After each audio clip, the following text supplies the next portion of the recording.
राजस्थान में राष्ट्रीय राजपूत करणी सेना के अध्यक्ष सुखदेव सिंह गोगामेड़ी के हत्यारे अभी तक पुलिस की गिरफ्त से बाहर हैं। राजस्थान पुलिस लगातार इस मर्डर की गुत्थी को सुलझाने में जुटी है, लेकिन हत्या के 3 दिन बाद भी पुलिस के हाथ खाली है। इस बीच पुलिस को एक बड़ी कामयाबी ये मिली कि उसने गोगामेड़ी पर गोली चलाने वाले दोनों आरोपियों को डीडवान से सुजानगढ़ तक छोड़ने वाले ड्राइवर का पता चल गया है। ड्राइवर ने हत्याकांड के दूसरे दिन जब वायरल वीडियो को देखा तो वो उन्हें पहचान गया। बाद में कार ड्राइवर ने डीडवान पुलिस थाने में आकर इसकी जानकारी दी। ड्राइवर के खुलासे के बाद पुलिस और अलर्ट हो गई है।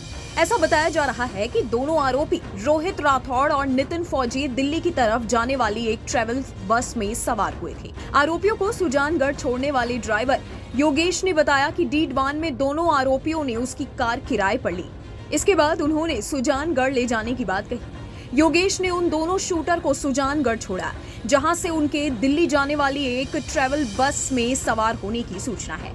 ड्राइवर ने बताया कि घटना के दूसरे दिन सुबह जब उसकी मां दुकान पर नहीं गई तो उसने कारण पूछा तो पता चला कि आज मार्केट बंद है और जयपुर में कोई मर्डर हुआ है। ड्राइवर योगेश ने सुखदेव सिंह गोगामेड़ी की हत्या का वीडियो देखा तो वो भौचक्का रह गया। योगेश ने गोगामेड़ी को मारने वाले दोनों शूटर को पहचान लिया। ये वही शूटर थे जिनको योगेश ने सुजानगढ़ छोड़ा था। इसके बाद उसने अपने अंकल को फोन कर घटना की पूरी जानकारी दी। इस पर उसके अंकल ने उसे तुरंत डीडवान पुलिस थाने में जाकर पुलिस को सारे मामले की जानकारी देने को कहा। योगेश से बातचीत के बाद पुलिस को अहम क्लू मिले। पुलिस को योगेश से केस जुड़े और जरूरी इनपुट मिले, जिनके आधार पर पुलिस जांच में जुट गई है।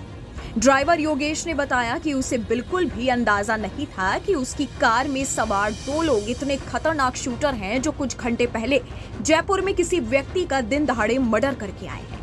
इस घटना से अनजान योगेश को दोनों आरोपियों ने डीडवान से सुजानगढ़ छोड़ने के लिए कहा। इसको लेकर उनके बीच 1500 रुपए में किराया तय हुआ। इस दौरान योगेश ने दोनों आरोपियों के साथ खाना भी खाया। परसों रात को मैं हॉस्पिटल गया हुआ था तो मेरे पास कॉल आया। मेरे साथ ही रहता है एक लड़का जिसको भी ऐसे इस घटना का कुछ भी नहीं पता था। वो अपनी शॉप से आ रखा था पेट्रोल पंप की तरफ, तो उसका कॉल आया था कि 2 सवारी छोड़नी है सुजानगढ़। तो मैं बोला ठीक है छोड़ दूंगा। फिर मैं घर पे आके वाइफ को ड्रॉप करके हम हॉस्पिटल गए हुए थे। ड्रॉप करके फिर वापस गया था तो वहां से वो पीछे वाली सीट पे बैठ गए थे दोनों। और जिसका कॉल आया था और एक लड़का और साथ में था जो मेरे साथ ही रहता है, वो एक लड़का पीछे बैठ गया और आगे की तरफ एक लड़का बैठ गया। उनको मैं बोला आप दोनों चल लो, नाइट का टाइम है, 2 लड़कों को छोड़ना है, आपने फोन किया तो साथ में सेफ्टी रहेगी, नाइट का टाइम है। आराम से बात कर रहे थे और वो हरियाणवी लैंग्वेज में बोल रहे थे। मैं पूछ भी रहा था कि आप इधर क्यों आए हो, एकदम नॉर्मली फ्रेंडली बात करते हुए जा रहे थे।